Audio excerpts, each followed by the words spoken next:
Shalom Ouvracha, tous nos auditeurs ainsi que toutes nos auditrices. Eh bien, aujourd'hui on va parler de la paracha de Vaishlach. Et dans la paracha de Vaishlach, eh bien, il y a deux questions essentielles. La première, c'est pourquoi Yaakov Avinu a-t-il eu peur au temps de Esav? Alors c'est vrai que dans la Torah il est écrit que Esav, quand il vient à la rencontre de Yaakov, eh bien il vient avec 400 hommes avec lui. Arba meot ish imo. Alors c'est vrai que 400 hommes ça peut faire peur.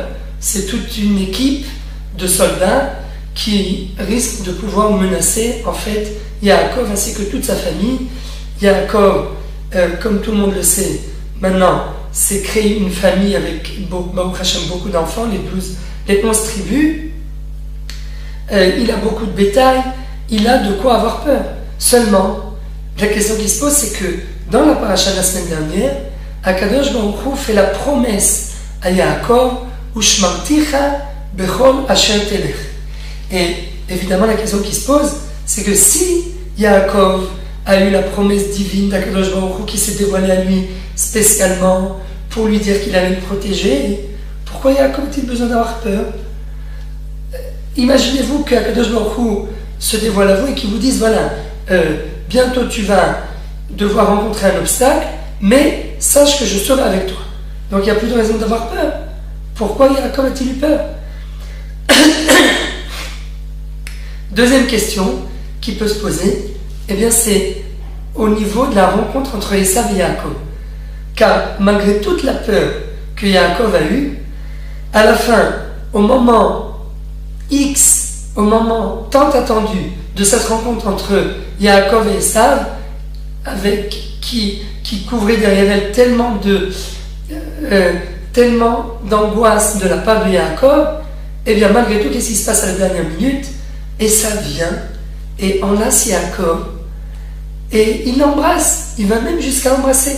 Donc la deuxième question qu'il faut se poser, c'est qu'est-ce qui s'est passé entre le moment où Esav va se préparer à aller à la rencontre de Yaakov, et a priori il se prépare dans un état d'esprit de faire la guerre à Yaakov, et le moment de la rencontre entre les deux, et ce moment-là, eh bien, très paradoxalement, eh bien, il se finit par une accolade, des embrassades. Qu'est-ce qui s'est passé entre le début, le moment où Esav part à la rencontre de Yaakov, plein d'envie de tuer Yaakov, et le moment où il le rencontre concrètement, et au lieu de le tuer, eh bien il l'embrasse. Eh bien, pour répondre à ces deux questions, pour répondre à la première, eh bien en effet, il y a des midrashim qui disent que Yaakov Avinu, alav shalom, notre grand patriarche, eh bien, a eu une certaine faiblesse. Il n'aurait pas dû avoir peur. En effet, Akadosh Baruch Hu lui a promis qu'il allait le protéger, dans le début de la paracha de Vayetze. Eh bien, Yaakov n'aurait pas dû avoir peur.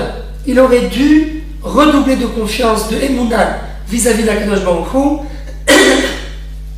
et croire qu'Akadosh Baruch Hu allait le sauver. Et plus que cela, le Midrash nous dit, Yaakov, non seulement qu'il a eu peur, mais en plus, il s'est prosterné à Esav. Il lui a dit, Avdecha Yaakov, il parle de lui-même en se considérant comme l'esclave de Esav. Il parle de Esav comme un Adoni, comme un maître. Il apporte à Esav des offrandes. Les Chachamim critiquent Yaakov de façon, bien sûr, ciblée et de façon très limitée, en disant Yaakov, quelque part, a une faiblesse. Il n'aurait jamais dû l'appeler son maître. Il n'aurait jamais dû se comporter comme un esclave. Il n'aurait jamais dû amener d'offrandes à Esav. Car des offrandes, à qui on offre une offrande? À Akadosh Baruch Hu, pas à un homme. Même si c'est l'homme le plus fort du monde, même s'il est le plus redoutable et le plus menaçant, eh bien, je dois me tenir, me garder d'amener des offrandes à un homme et, à plus forte raison, à un goy. Et donc les Chachamim disent, dans le Midrash. Yaakov, toi qui t'es rabaissé en te prosternant devant Esav 8 fois, eh bien sache que je te fais la promesse qu'à cause de toi, à cause du fait que tu te sois prosterné devant Esav, eh bien je ferai sortir 8 rois de Esav, car en quelque sorte, à chaque moment où tu t'es prosterné, eh bien tu as donné de la force à Esav. Car un juif qui se prosterne devant un goy, devant un non-juif, eh bien grâce à sa neshama, il lui donne de la force. Et c'est exactement ce qu'a fait Yaakov en se prosternant devant Esav. Il a donné de la force à Esav, et c'est grâce à cette force que Esav a eu le mérite de faire naître et de mettre au monde 8 rois. C'est les 8 rois qui sont rappelés à la fin de la paracha de Vaishlach, comme nous dit exactement le pasuk, Ve'ele hamelachim asher malchu be'eretz Edom, lifnei meloch melech, livnei Israël. Et tout ça, ça s'est passé où? Be'eretz Edom, dans le pays de Edom. Et tout à la fin de la paracha, eh bien, la Torah nous dit, le dernier pasuk, Alouf, elle nous cite tous les Aloufim, et les Shemot Aloufé Esav, les Mishpechotam, Mimkomotam, Mishmotam. Voici les dirigeants, les guerriers en quelque sorte, qui sont descendus de Esav, de sa famille, chacun dans leur endroit respectif et en leur propre nom. Et la paracha termine en nous disant Alouf Magdiel, Alouf Iram, et les Aloufé Edom, les Moshmotam, Be'eretz Achuzatam, ou Esav Avi Edom. Voici les dirigeants qui sont descendus de Esav, c'est bien Esav, le père de Edom. Et donc, le Midrash est très clair. Il nous dit que, en effet, Yaakov, en se prosternant devant Esav, eh bien, il lui a donné de la force, et c'est pour cela que les Chachamim le critiquent et lui disent il a fait une erreur. Seulement, la question qui se pose, c'est pourquoi, s'il a vraiment fait Yaakov une erreur et il a donné en quelque sorte de la force à Esav en se prosternant devant lui, pourquoi arriver au moment précis où, au moment de la rencontre entre Yaakov et Esav, eh bien Esav n'a plus envie de tuer Yaakov, mais au contraire, il l'enlace, il l'embrasse. Qu'est-ce qui s'est passé entre le moment X où il est parti pour tuer Yaakov, Esav, et le moment Y où il rencontre Esav et il vient l'embrasser au lieu de le tuer? Eh bien la réponse elle est très simple. Au milieu de cette paracha, la Torah nous raconte que Yaakov était en route pour aller bien sûr rencontrer Esav avec toute sa famille, et voilà qu'à un moment il traverse un fleuve qui s'appelle le Yabok, et après avoir traversé le fleuve, d'un seul coup il se rappelle qu'il a oublié quelque chose derrière. Alors qu'est-ce qu'il fait? Il rebrousse chemin, il va en arrière, il laisse sa famille de l'autre côté du fleuve, et lui il retourne en arrière pour aller rechercher des petites fioles, des petites babioles qu'il avait oubliées.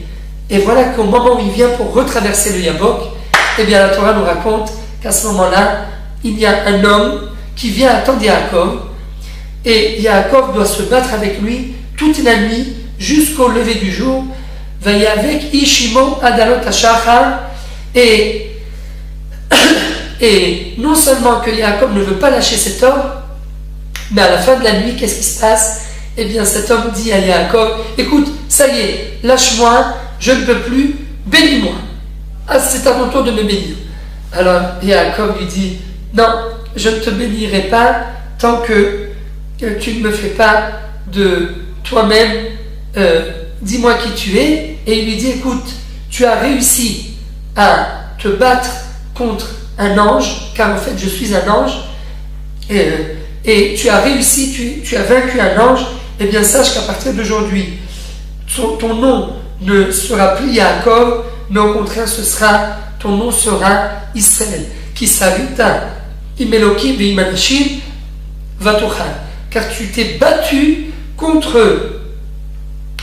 des hommes, et en quelque sorte, tu t'es confronté à la difficulté, tu t'es montré vaillant devant Akadosh Baruch Hu.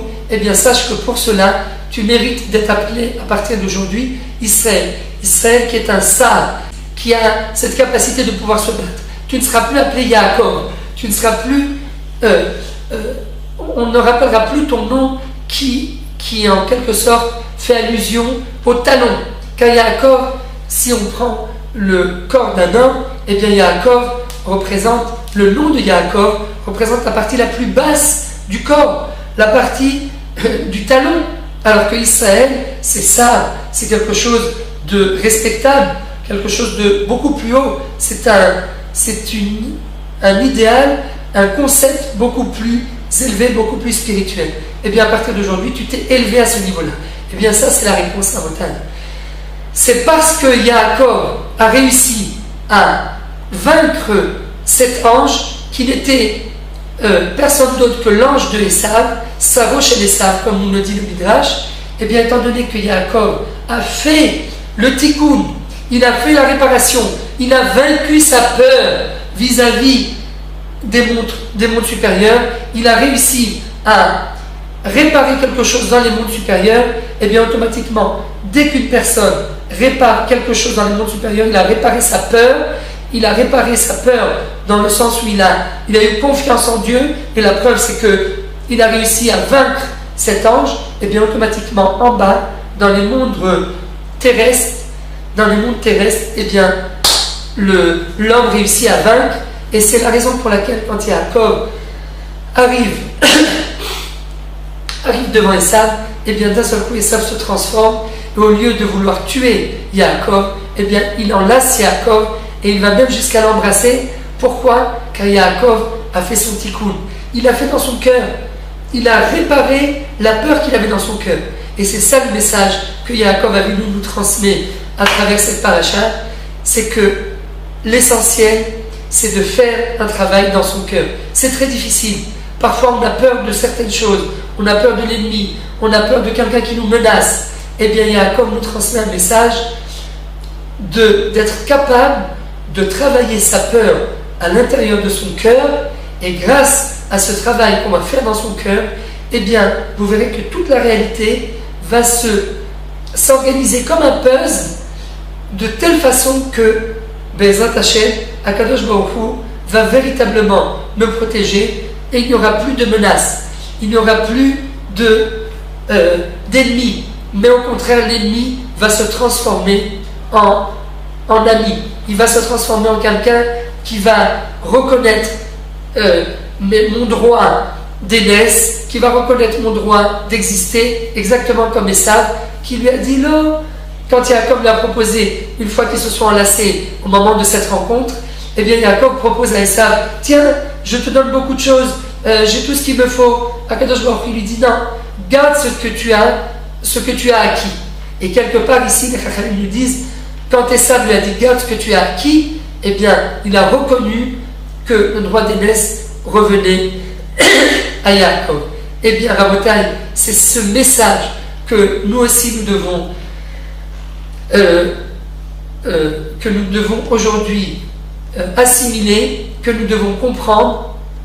C'est de ce message que nous devons nous imprégner, car en quelque sorte, aujourd'hui, c'est vrai que très souvent on a affaire à des ennemis, on a affaire à une menace. Eh bien, le message de Yaakov est avant tout, surtout, de ne pas baisser la tête. Et c'est la raison pour laquelle, dans les arts martiaux, très souvent on voit qu'il y a des gens, avant de commencer le combat, eh bien, ils baissent la tête. Pourquoi ils baissent la tête? Ils baissent la tête vers le talon, pour en quelque sorte, psychologiquement, se sentir déjà vaincu un petit peu vis-à-vis de l'autre. Eh bien, nous, on dit non. Nous, on a appris de Yaakov de ne jamais baisser la tête, toujours rester la tête haute pour être fier et pour être vaillant, pour pouvoir vaincre l'adversaire. Et c'est de cette façon que, Be'ezrat Hashem, nous serons exactement comme les samouraïs. Vous savez que les samouraïs, d'après la légende, eh bien, ça vient du lachon, du langage de Shomrim. Shomrim qui étaient en fait des gardes du corps des plus grands empereurs chinois. Et comment on a découvert que ces samouraïs, c'était des Shomrim, c'était des juifs? Eh bien, parce qu'ils mettaient sur le front, et si vous regardez, vous pouvez voir sur internet, ils mettaient sur le front une banderole qui descendait jusqu'ici, et en fait, c'est quelque part le dessin, c'est en quelque sorte la copie de quelqu'un qui porte les tefilines. Car quand on porte les tefilines, eh bien on est conscient dans sa tête qu'on a à avoir peur de personne, mais qu'on doit être, on doit se mettre au service d'Akadosh Baruch Hu, ne craindre personne, surtout pas l'adversaire, ne pas baisser la tête, ne pas regarder ses talons, mais au contraire, rester la tête haute, ne pas avoir peur, faire descendre cette prise de conscience de l'esprit au cœur, pour que le cœur lui aussi n'ait pas peur, et que Bezrat Hashem, grâce à cette émouna, grâce à ce bitachon que nous aurons en Akadosh Baruch Hu, eh bien nous pourrons vaincre tous nos adversaires, nous pourrons, Bezrat Hashem, aller dans le chemin de Yaakov et transformer cette peur en émouna, et Bezrat Hashem mériter le mot de Israël, ce nom qu'on a reçu pour la première fois de l'ange de Esav, qui vient nous dire, en effet, tu n'as pas à avoir peur, mais qui s'arritaïm anashim ve'im melokim vatuchal, car tu t'es battu contre l'ange de Esav, contre le ministre de Esav. Et bien, à partir de maintenant, à partir du moment où tu as fait la réparation dans le monde supérieur, eh bien, tu pourras également vaincre dans la réalité ici-bas, dans ce monde terrestre. Et bien, Bezrat Hashem, que grâce à cette émouna que nous allons apprendre de Yaakov, eh bien, qu'Akadosh Baruch Hu nous envoie Mashiach Tzidkenu Bimera V'Yameinu, Amen Keli Yiratzon. Shabbat Shalom.